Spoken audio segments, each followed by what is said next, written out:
Deliberations continue in the Kyle Rittenhouse trial, and shocking news hours before an Oklahoma man was set to be executed.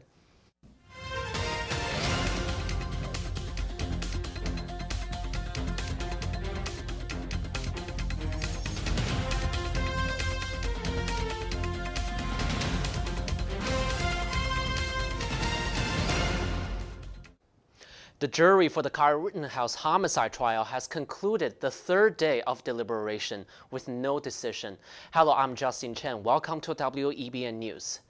Rittenhouse is on trial for shooting 3 men, 2 of them fatally. This happened at a protest in Kenosha, Wisconsin. The protest happened in August 2020 after a police officer shot and wounded Jacob Blake, a black man. Rittenhouse is charged with 5 felonies. The most serious charge is first-degree intentional homicide. However, Rittenhouse's lawyer says his client acted in lawful self-defense. The jury heard from Rittenhouse himself along with several witnesses and the lone survivor of the shooting. The jury plans to resume deliberation on Friday, November 19th. Oklahoma Governor Kevin Stitt has reduced death row inmate Julius Jones' sentence hours before he was set to be executed. In an executive order filed today, Stitt lessened Jones' death sentence to life in prison without possibility of parole. Stitt said on Twitter that he came to the decision following, quote, prayerful consideration and reviewing material presented by all sides of this case. Jones was sentenced to death more than 20 years ago for the shooting of Paul Howell during a carjacking. Jones has insisted he is innocent while Howell's family remains convinced of his guilt. Jones' attorney Amanda Bass said that Jones' family and supporters had once hoped he might get paroled one day. A Massachusetts Superior Court judge denied the ACLU's request to stop eviction at Melania Boulevard and Massachusetts Avenue. The ACLU claims the former acting mayor Kim Jenny's decision to remove tents at the intersection known as Mass and Cass didn't protect the legal rights and safety of those who were evicted. Although Judge Jeanette L. Sanders ruled against the ACLU, she said the city needs to do more for those experiencing homelessness. The encampment at Mass and Cass has grown over the last couple months, and new Mayor Michelle Wu prioritized the cleanup effort during her campaign. Wu paused the removal of tents awaiting the verdict. It is not clear when or if the removal will continue.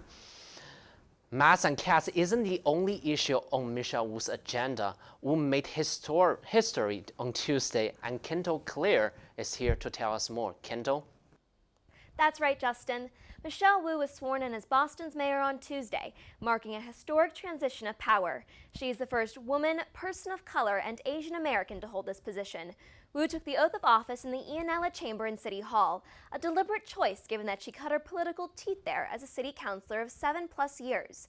Wu told those gathered at her swearing-in, quote, the first time I set foot in City Hall, I felt invisible, but today I see what's possible in this building. Those in the room with her included many local politicians, such as outgoing acting Mayor Kim Janey, Representative Ayanna Pressley, Senators Elizabeth Warren and Ed Markey, and Governor Charlie Baker. One of Wu's immediate concerns is alleviating the humanitarian crisis of sprawling tent encampments at Mass and Cass, which is located at the heart of the city's opioid epidemic. What's needed, Wu says, is stable, supportive, and accessible housing. On her first full day in office Wednesday, Wu's first act as mayor was to file a request with the Boston City Council for $8 million to make 3 MBTA bus lines free for 2 years. One pillar of Wu's mayoral campaign was free public transit. Wu also reasserted her vow to get City Hall out of City Hall and into the neighborhoods of Boston during a press conference with reporters. She also held a number of internal staff meetings in the morning, followed by a scheduled meeting with Baker in the afternoon. In her first speech as mayor Tuesday, Wu committed herself to her new post, saying, quote, let's get to work.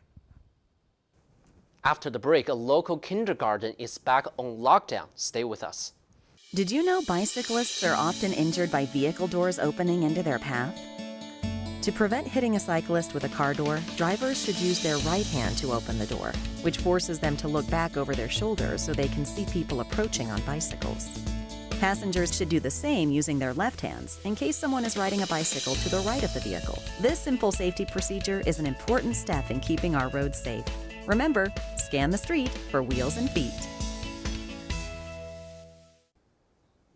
Welcome back. A classroom of students and faculty from an elementary school in Quincy, Massachusetts are now in quarantine due to a recent COVID-19 outbreak.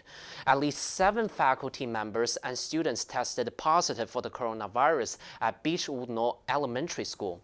Principal Janet Loftus says she has spoken with the Quincy Health Department and the Massachusetts Department of Public Health to combat this latest outbreak.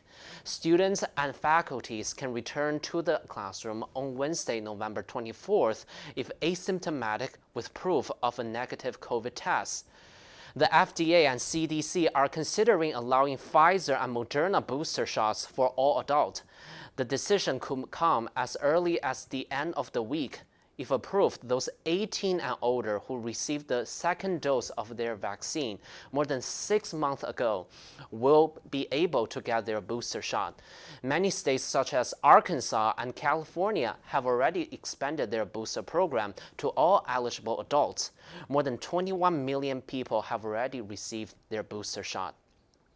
President Biden kicked off his national tour promoting the $1.2 trillion bipartisan infrastructure plan in Woodstock, New Hampshire, Tuesday. The president said that clean water, internet access, and safe bridges matter to the lives of real people. So far, more than 200 bridges in New Hampshire have been deemed unsafe by the administration. In Massachusetts, will receive $9 billion from the infrastructure bill. The Commonwealth plans to use $4.2 billion to repair roads and $2.5 billion for public transportation. The state will also use $1 billion to repair more than 470 unsafe bridges. And for those who drive electric cars, listen up, $63 million will go toward implement charging stations across the state.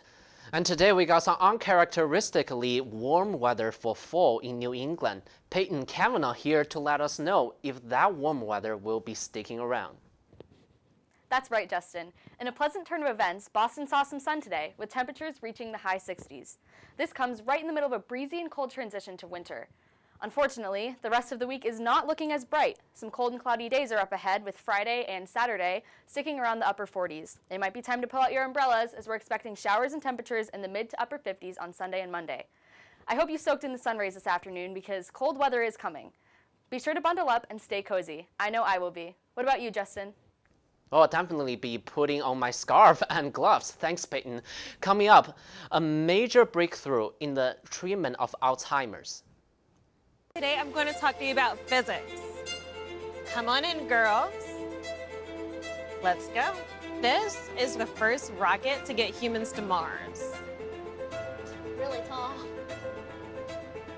I'm a rocket structural engineer, designing and building parts of the rocket. You are the generation that will be stepping foot on Mars. Do I have a group of astronauts on my hands? Yes. You can become a rocket scientist or whatever else you want to be. They call me Maxie, but I prefer tripod. I was your above-average four-legged homie, and then wham, bam, minivan. Some people pity me. Now that's lame. I still run, fetch, and swim. And the ladies love me. I'm the ultimate wingman. Just don't ask me to high five.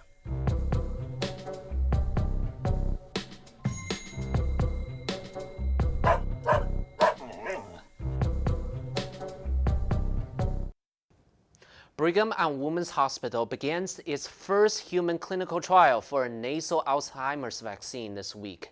The vaccine allegedly can help to prevent and slow down the progression of the disease. 16 individuals between 60 and 85 that demonstrate early Alzheimer's symptoms will participate in this first phase clinical trial. More than 6 million Americans are currently living with Alzheimer's. With football season in full swing, Kate and Lisa joins us with the latest for the Pats. How are they doing, Kaiten? Thanks, Justin. After a rocky start to the season, the New England Patriots have made a comeback, winning 4 straight games. After beating a down-in-the-luck Cleveland Browns team last Sunday, the Pats stand on a 6-4 record. This puts them back in the playoff race. Although the record doesn't sound all that impressive right now, with the exception of one, all of New England's losses were in one-possession games. The Pats are now looking ahead to their playoff push. Former superstar wide receiver Odell Beckham Jr. has signed with the Los Angeles Rams. Beckham Jr. previously played for the Cleveland Browns for 2 years prior to being released by the team earlier this month. After his release, the sports world was left buzzing about what team he would sign with next. He was rumored to be on a handful of teams, including the New England Patriots, but in the end signed with the Los Angeles Rams. On his first day of practice, his fellow receiver Robert Woods suffered a season-ending ACL tear. To add insult to injury, in his first game as a Ram, the team got blown out by a division rival 49ers. All we can do for now is wait to see the result of this move. And now, moving on from football, well, American football to say the least, we need to talk about the controversy surrounding the PSG Women's Football Club. Last week, the club confirmed that midfielder Amina Diallo had been taken to police custody. Allegedly, she hired masked men to injure her teammate Keira Amanwe. The men attacked her with a metal bar for several minutes to prevent her from competing for playing time with Diallo. Diallo was arrested at her home on Wednesday morning, and on Thursday was released without charges. Back at you to the desk. Thanks, Caden. And finally, some holiday cheer has arrived in Boston. The Boston Common Christmas tree arrived yesterday from Nova Scotia. This is the 50th year Nova Scotia has gifted the city of Boston an evergreen Christmas tree. The tree acts as an appreciation gift because of the help that Boston offered during the 1917 Halifax explosion. This tree is a 60-year-old, 48-foot white spruce from Orangedale located in Cape Breton. The lighting ceremony will be on December 2nd, and WEBN will be there covering the event. Thank you for tuning in to WEBN News. For more, visit our website, WEBN.TV, and check us out on YouTube. I'm Justin Chen. Have a good night.